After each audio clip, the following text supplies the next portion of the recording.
স্বাগতম আমাদের চ্যানেলে। আজ আমরা আলোচনা করব এক গুরুত্বপূর্ণ খবর নিয়ে।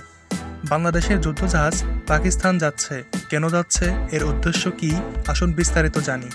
বাংলাদেশ ও পাকিস্তানের মধ্যে ঐতিহাসিক সম্পর্ক নানা উত্থান পতনের মধ্য দিয়ে গিয়েছে। তবে সাম্প্রতিক সময়ে প্রতিরক্ষা সহযোগিতা ও কূটনৈতিক সম্পর্ক শক্তিশালী করার লক্ষ্যে উভয় দেশ নতুন দৃষ্টিভঙ্গি নিয়ে এগিয়ে যাচ্ছে। সম্প্রতি খবর এসেছে যে বাংলাদেশের নৌবাহিনীর একটি যুদ্ধজাহাজ পাকিস্তান যাচ্ছে। এই সফরটি মূলত একটি বন্ধুত্বপূর্ণ মিশনের অংশ। এ ধরনের সফর আন্তর্জাতিক নৌবাহিনীর মধ্যে সহযোগিতা বাড়াতে সাহায্য করে। এই সফরের মূল লক্ষ্য হল দুই দেশের নৌবাহিনীর মধ্যে অভিজ্ঞতা বিনিময় ও বন্ধুত্বপূর্ণ সম্পর্ক উন্নয়ন। পাকিস্তানে বাংলাদেশি যুদ্ধজাহাজ অংশ নেবে নৌমহড়া এবং প্রযুক্তিগত প্রশিক্ষণে।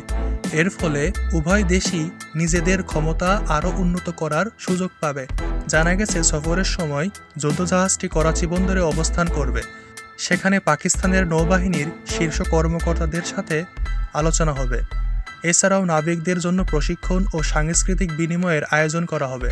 এই ধরনের সফর শুধু সামরিক ক্ষেত্রেই নয়, বরং দুই দেশের মধ্যে কূটনৈতিক ও সাংস্কৃতিক সম্পর্ক উন্নত করার পথ খুলে দেয়। বিশেষজ্ঞদের মতে এটি একটি ইতিবাচক পদক্ষেপ যা আঞ্চলিক শান্তি ও স্থিতিশীলতা বজায় রাখতে সহায়তা করবে।